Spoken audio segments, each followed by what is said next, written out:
Hello everyone, Mr. Happy here, and welcome to my trailer thoughts video, or whatever the heck I'm going to call it. I get a request for this almost every time a patch trailer comes out, to watch the trailer and give my thoughts, maybe about specific mechanics I saw or theories I have. It's always such a weird thing to me. I don't know, but people are asking for it, so I'm doing it right now. Expect it to be a pretty long video. The trailer is 7 minutes and 40 seconds, including the beginning and end credits, so it'll probably be like a 15-20 minute video, but let's get right into it so we don't make it any longer than it needs to be. So I'm going to keep the video muted. I don't know, Square Enix sometimes with music, taking their videos, music from their videos, sometimes it's a little shaky. But this is the big highlight of the patch, is exploratory missions. Now, this is still kind of going into the trailer for 3.1, but this first zone, the Diadem, this is, I'm assuming, the first of many zones we're going to eventually see. I'm guessing it's the only zone available for exploratory missions now, however. Curious to see what the unlock process is going to be like, and also the Pegasus mount. Like, whenever I see that, I'm like, oh god, I gotta know where it drops. Also, the flying ADS right there, I see it. Also, I see Kieran in the mix right there.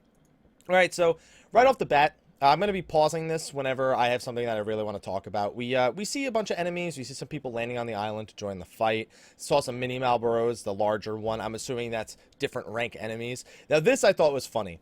Now, we were told that, it was probably going to be often that we would see rare gathering nodes, and we would probably want to protect our gatherers as they were on the node so they could get as many materials as possible. This is actually a pretty good example of that, where there's a small group of players actually mining the point, and then you have several players protecting them from a sandworm type enemy over there.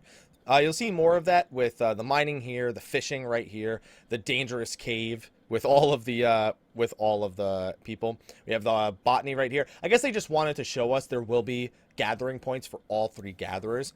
I'm assuming that these are going to be pretty high tier, and we're going to need red script gear for it, so I need to get back into getting my red script gear, as a matter of fact. I like how there's no enemy, so everyone's just sitting. Almost, it's kind of realistic. This is something I could expect happening, although most groups would probably just run away like we need to be killing something while we're waiting for them to gather. Now, this got a lot of people excited, including me. So one of the big things about these exploratory missions is there are going to be H&Ms, or the H, hyper is what I always called them, but are high notorious monsters, whichever term you end up preferring. This is probably going to be one of those super powerful bosses that we can expect to completely wreck people if you're not at least a little bit careful. And now that we know that the exploratory missions have multiple difficulties, with the hard mode being a free company type thing, I'm wondering what hard mode, Brachiosaur is going to be like, because that's what this is. This is a shout out to the Final Fantasy 4? 6?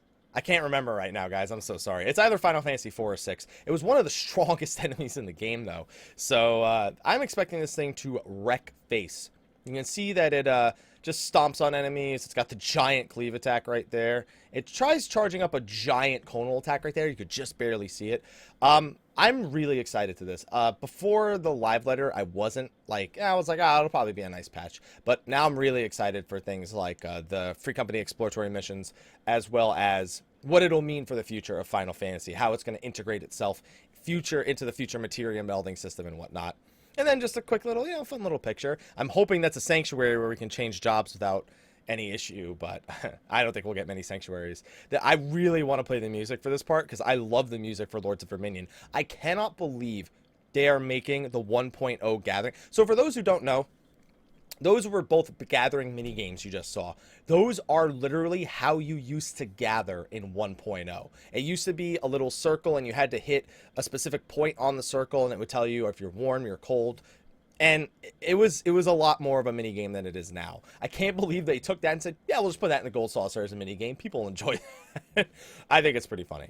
Then we have Lords of Verminion itself. Now, for those who don't know, this is a new RTS-style real-time strategy, for those who somehow don't know that. New RTS-type game mode where you can take your minions and go into battle with them. Every minion has its own abilities, its own stats, and the goal is to destroy the enemies. I forget what the exact name is. I just call them pylons, or aetherites in this case.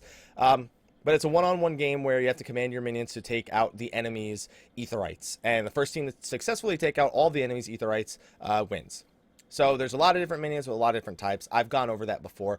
This actually looks pretty cool. Go back a little bit. This actually does look pretty cool. You got to admit the idea of going 1 versus 1 in something like this. Of course, it's super niche. I don't know how well it's going to do, but the fact that they're testing the waters with the new PvP queuing system where it'll queue you based on rank, I wonder how that's going to work out for Lords of Verminion. And if they're going to give seasonal rewards for Lords of Verminion champions and whatnot, that would be really cool to see in the future. Although we do know there are going to be like tournaments and ish for that. Then we get into the hard mode dungeons are next. Yes. Or the new dungeons, the new max level dungeons, I should say. St. Muchion's Arboretum. I pronounce it different every time I say it. Now, one thing I'll say about the bosses in this trailer, they are far more disgusting than the bosses we've had in the past. First of all, a Malboro, really? I would like to point out right here, so this is one of the big reasons people usually want me to do this, is to point out mechanics. So I see 4, there might be a 5th one hidden behind the boss itself. 4 tiny Malboros. They're all doing bad breath, and the bad breath is slowly spinning around. The boss itself is doing bad breath and is slowly spinning around the arena. Also, there's a poison puddle in the middle of the room. So, lots of bad breath. It should be interesting. We haven't had a Malboro boss, I don't think, since Orumvale, so this dungeon gives a lot of people, myself included, a very Orumvale-esque feeling. Especially this, like, the beehive that is right here. So I can see 2 poison puddles. I can see it looks like the outside of the room is covered in honey. I don't know if that has any sort of special effect. Also, the boss just covered the entire room in honey, as you saw right there. Again, don't know if that has any sort of special effect. And then you can see 4 bee ads slowly running towards the center of the room, towards their queen. And right at the last second, they all tethered to the queen. No idea what that's going to do. Curious to find out, though. So we have the Barasites, we have the giant Sasquatch thing. This thing basically is like Rafflesia's uncle or something. So I'm going to let it play out a little bit. But as soon as we get to this angle, no, the next angle, that angle, okay, so it looks like it's just a bunch of debuffs people need to spread out. That's what it looks like right here, just spread out so you don't hit each other with the debuffs. This right here, this is what's curious to me. So I noticed that, well, let me get a better screenshot. So I noticed that there were 4 or 5 flytrap ads. One of them in the bottom right looks inactive, while the other 4 exploded and looks like did raid-wide damage. It's possible, I guess maybe if I scroll back a little bit, I might be able to tell, that hitting something with that buff maybe drops one, or maybe wherever you explode with that debuff, actually causes the thing to spawn there, and then perhaps that damage that they do is actually based on distance, so you may need to like put them all in one corner of the arena, then go to the other corner of the arena. But I noticed that there's one that's like kind of wilted. That's why I thought maybe it was if you hit one with the AoE that'll happen, or maybe after they explode they stay behind for a little bit and there's some other mechanic involving them. Also, it seems that there's a tether between the bulbs and the boss, similar to Rafflesia from turn 6, where if there's a bulb nearby, then the boss gets some sort of buff. Maybe it's a debuff here, but it's probably a buff. I'm just curious if you'll be able to destroy those, if you'll just have to move around a lot. It looks like it's going to be a good boss for the Duty Finder. And then I don't know what that did, but I'm sure we'll find out soon enough. Okay, then we have Pharos Sirius hard mode. Again, I'm a big fan that we're starting somewhere higher up and then working our way into the basement of seeing an entirely new part of Pharos Sirius. So we have this first boss, who I'm going to call Jailer of Fortitude, by the way, which was an enemy from Final Fantasy XI. It even has the Hume sword animation from Final Fantasy XI right there. That is exactly one of the Hume sword swinging animations. Now, this is interesting right here. So I see a spider on the left, I see a dead spider with a poison puddle on the right, and you have these balls that are tethering and absorbing something from their target. Now, the curious thing for me is it also looks like he dropped an AoE on everybody right there, so you may want to stay spread out. There's a bunch of theories on this. Maybe you can't cross the streams. I know, Ghostbusters reference, but you'll understand why later. Maybe they just absorb HP and MP. Maybe they have to be destroyed. Maybe you have to, have a spider go in between them. Maybe you have to drag the boss in between them. There's a lot of different theories going on about this. The spiders look like when they die, they drop something. They probably have some sort of function in the fight as well.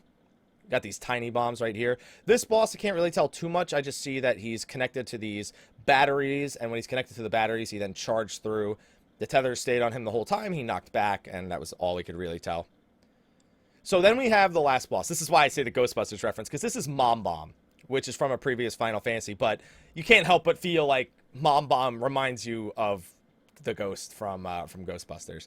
seems to absorb some sort of buff from the furnace. There's tiny furnaces all over the place. I'm assuming those are responsible for spawning all these other bombs, which I can't get a good pause of. There's a tether between a small blue bomb on the left, which you can kind of see right here, and this larger bomb. I don't know if there's no way of telling what the bomb actually does. It's just interesting seeing that Mom Bomb is blue and it's the blue bomb that's actually causing the effect. So curious. Wow, that bomb looks really evil looking at us in the center of the arena. There's definitely some sort of correlation, but we don't know anything more than that. Overall, looks like a pretty cool dungeon as well. Much happier than I was when I first heard we were getting Pharos Sirius hard mode. Okay, wait. I think I know the dance. I think this is it. It's... I messed it up, and then it's... Okay, I messed it up a little bit, but these are the Vanu Vanu Beast Tribe dailies. These have an interesting system behind them, actually, where the quest will dynamically scale with you, so as you're leveling up, you can continue to use them as an efficient means to level up. It's honestly something they should do to all the old Beast Tribe quests, if you ask me. Then we have new hairstyles. Guys, I don't even have the Aesthetician unlocked. It's not that I don't care we have new hairstyles, that it's never a feature I'm probably going to use. Even though there is one special haircut that you'll see here right after this one. No, I'm sorry, after this one. The afro. And the new dance. That is a new dance that we are getting, by the way. I feel like it was there specifically for the afro. Oh, Lalafell with an afro. And finally, we have Thordan's Reign, Ultimate Ballad. So I have a few theories about this fight that my stream and I came up with while we were watching this over. So one of the first is that the outside of the arena is almost definitely smaller in some of these screenshots than it is when you first start the fight. You can also see a clear, what looks like blue flame. So I'm assuming touching the outside of the arena is bad here. The other thing is that it looks like the arena starts off at a certain size and slowly gets smaller. It's hard to tell that from these screens, but it definitely looks smaller here than it did before. So either it's different sizes at different points in the fight, like Titan, or maybe it gradually shrinks over time. Not really like turn 6, where it happens like in one big gap, it just like closes in, but more like it just slowly moves in. No way of telling that for certain, it just looks that way to me. The thing is, it looked at a certain size there. It doesn't look like it's getting any smaller at this point. This just looks like the arena just looks smaller here than it does normally. I don't know if it necessarily looks like it's smaller than it was when the fight started.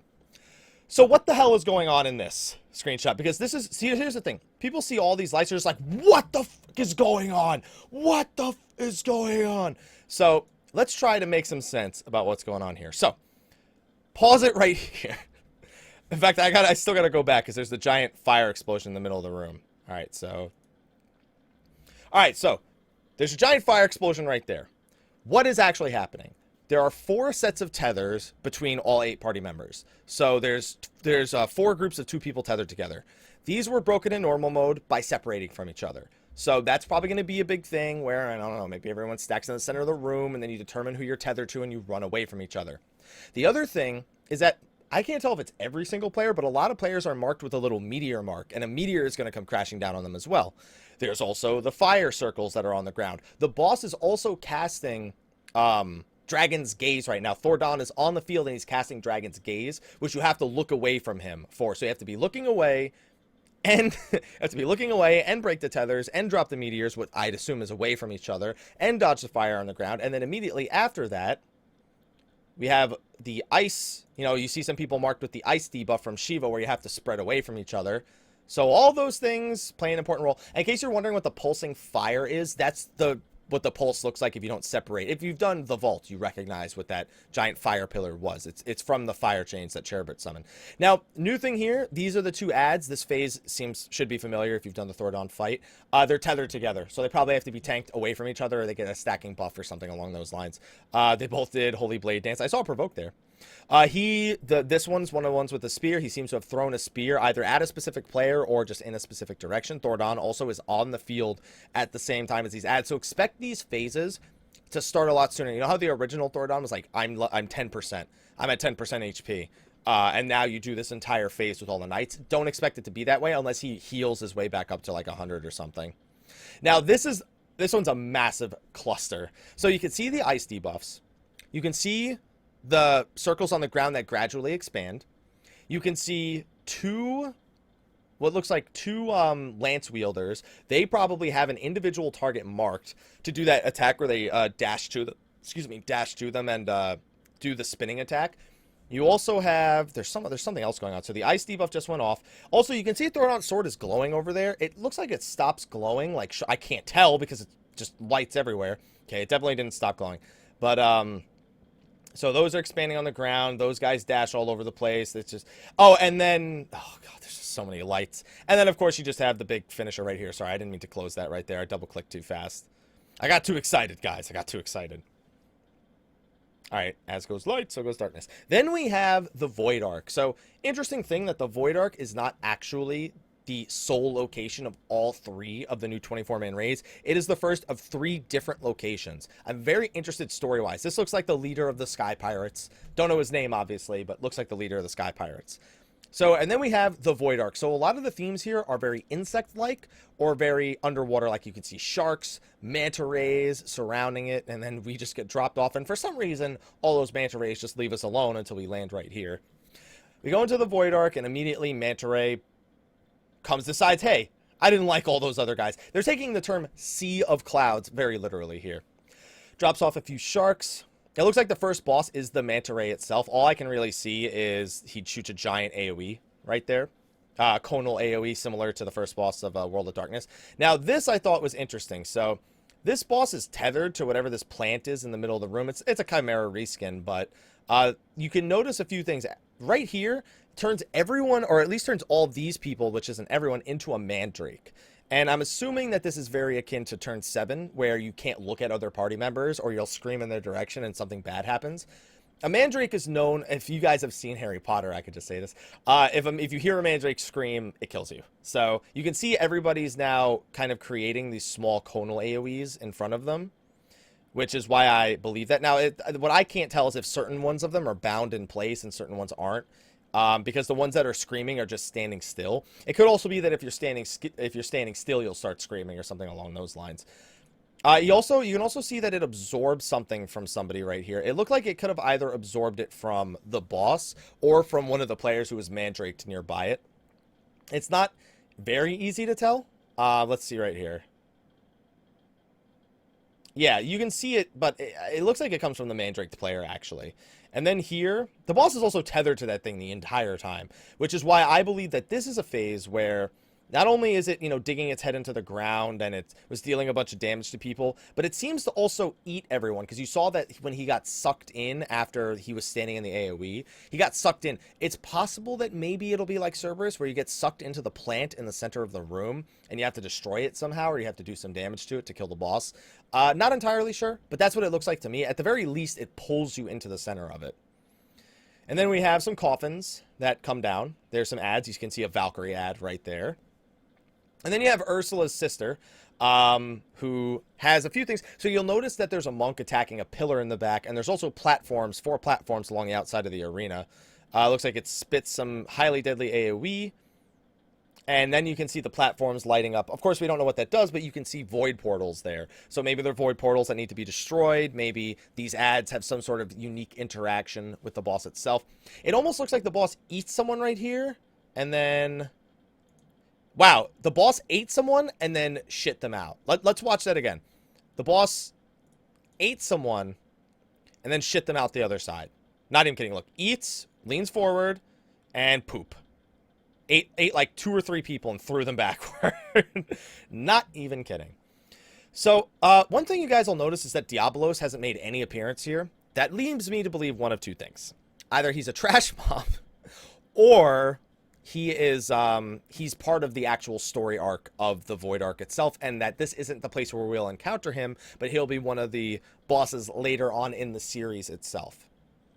So this is the last boss of the Void Ark, and it's basically a giant praying mantis. I heard some people say this is going to be this game's version of Echidna, which was one of the bosses that Crystal Tower didn't use from Final Fantasy III. They used 3 of the 4 Guardians of the Dark Crystals, but they didn't use Echidna. So it's very possible, this also being Void themed, this is Echidna. I do actually think that's possible. Just landed, did a giant slash. There's some AoEs, some Valkyries flying around, but we don't really get too much about this other than these giant AoEs where you just go boom and then wreck people. What else do we have next? Oh, then we have the main story. We did get confirmation that that is Krill, by the way. Yes, the character from Final Fantasy V. We did get confirmation that's her. We have, for some reason, Ida fighting a paladin. And then and then we have Horse Font. Now, I'd like to make the distinction that the main character is indeed a dragoon. In this case, I mean, that's not a surprise to anyone, but it matters for something later. I'm assuming we're going to be getting Hoshfont's shield either as a shield itself or as a decoration. I don't know which is which, but that's probably why it's being presented to us right now. Now, this was interesting. Amric had a knife. Either he got stabbed or someone threw the knife at him. Now, a lot of people are like, what is Ravana doing back? You have to remember Ravana's a primal, so if the Nath have enough crystals to resummon him, they can do that as much as they please. But what's interesting is this is the Warrior of Darkness right here. And you can very clearly see he's Derplander, but it's hard to tell if he's gonna be Derplander in the main story itself, or if he's mimicking the appearance of the Warrior of Light, in other words, your character. So I'm curious to see if he ends up just being a warrior version of our character, or if he ends up being Derplander as the Warrior of Darkness. No way of knowing just yet. And also, he's strong enough to break Ravana's parry shield, which is bullshit, alright? Guarantee you we end up whooping his ass. And then you have Nidhogg as well. I'm wondering, because I'm expecting a trial somewhere in the main roulette. It could be like a first encounter against the Warrior of Darkness where he kind of just tests us. It could be a trial against the new Nidhogg or one of his champions. I don't know what it's going to be. But that is the patch 2.4 trailer. 2.4 trailer? What the... The 3.1 trailer. I don't know why I said 2.4. It's 2.4 now. Anyway, so that is the trailer. Overall, I'm excited for the Free Company exploratory missions. I'm curious to see what mechanics the Knights of the Round have. And I have plenty of theories about the item levels of certain drops. Like, I think Knights of the Round is going to drop I-205 weapons, for example. Also, the relic weapon. I know a lot of people are like, where's the relic weapon in the trailer? They don't really include relic weapons in the trailers. That's mostly something you may see them wear, but not necessarily what you actually see in the trailer itself, like, hey, new relic weapons or a new upgrade path. So that's why it's not here, but it's also not till 3.15. So I highly recommend you start saving up either gil or materia or just everything. Save up everything that you have, because you don't know what you're going to need to do for that in 3.15. So just keep that in mind. Anyway, let me know what you thought of the patch 3.1 trailer. Any theories you might have, put them in the comment section of the video below, and I'll be taking a look at those. Anyway, thank you for watching. I'll see you all in the next video, and until then, take care.